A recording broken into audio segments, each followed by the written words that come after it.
Worship leaders, worship musicians, and those who love to worship. What is worship? Can you define it? Well, let's talk about it.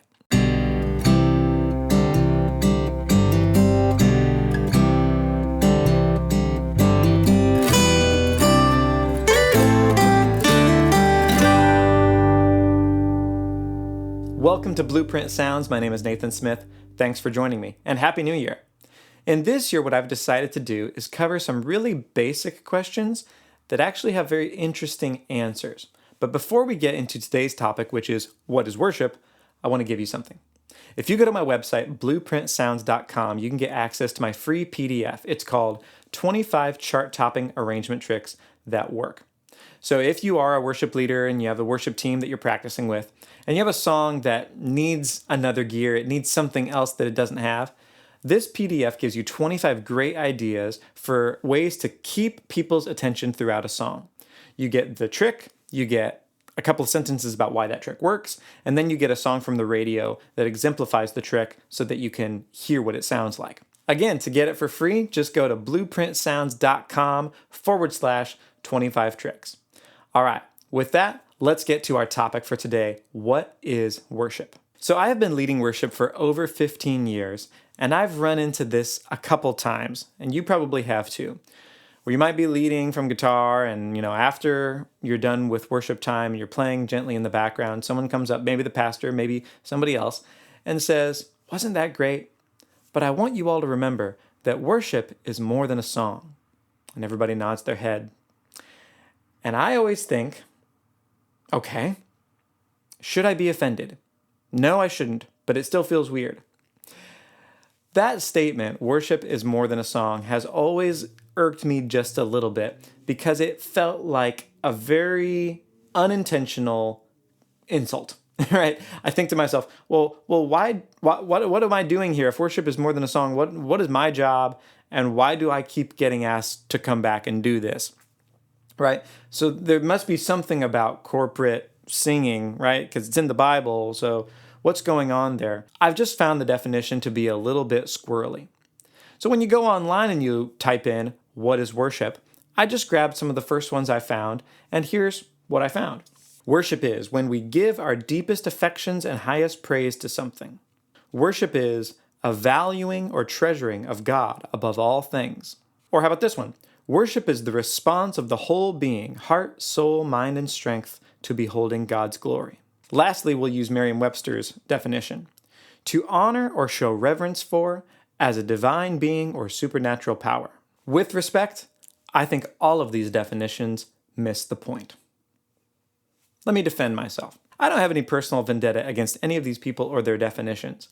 I have a vendetta against the English language.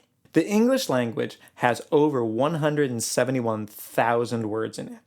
It's a massive language, and it's an amalgamation of other languages. It borrows from Greek and Latin and all sorts of stuff. As a result, it's really good for making new words and making new thoughts. And so if you have something that you want to say, a philosopher is trying to put a point on something and say exactly what he means to say, he can do that with the English language. It's very good at that.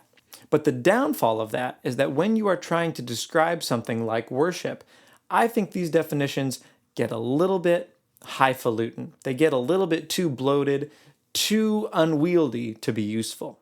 So to get a better understanding of worship, it's helpful to go back to the Hebrew language, and here's why.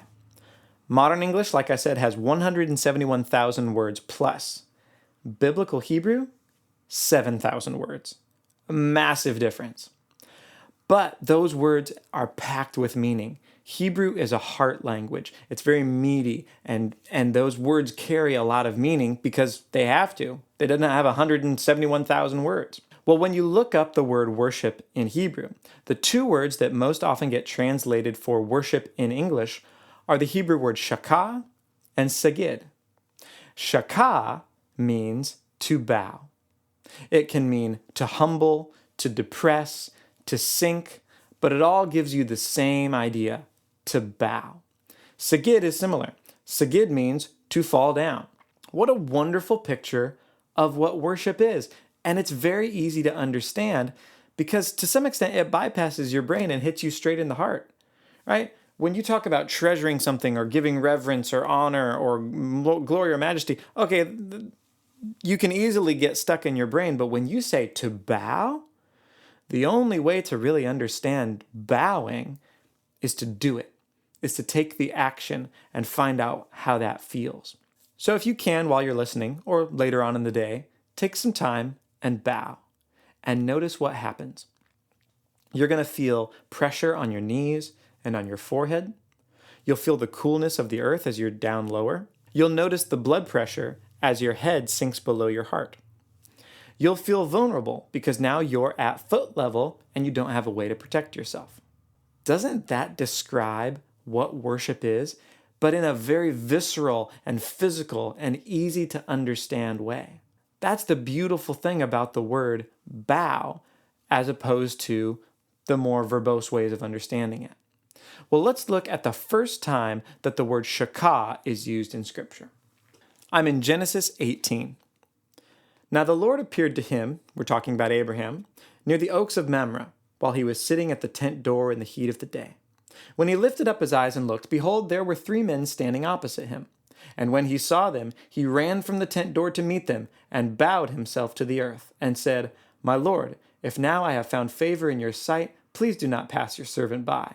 That is the first time we see the word shakah, to bow, used in Scripture, which is also translated worship later on. And it's the perfect picture of what it means to worship. In that moment, he was as vulnerable as you could ever be in front of somebody because he had no way to defend himself. And he literally had his head below his heart, which I think is cool. What are some takeaways for us today when we think about worship?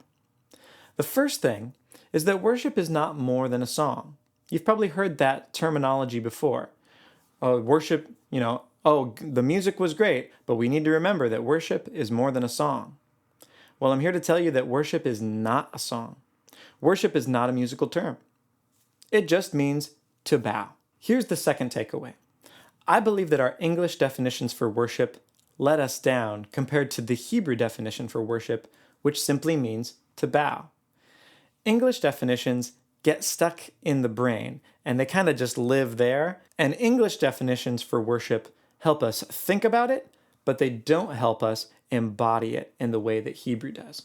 Finally, and this is just a fun extra, for you who are worship leaders, you should know that the word worship leader does not appear in Scripture. Choir director does, but not worship leader.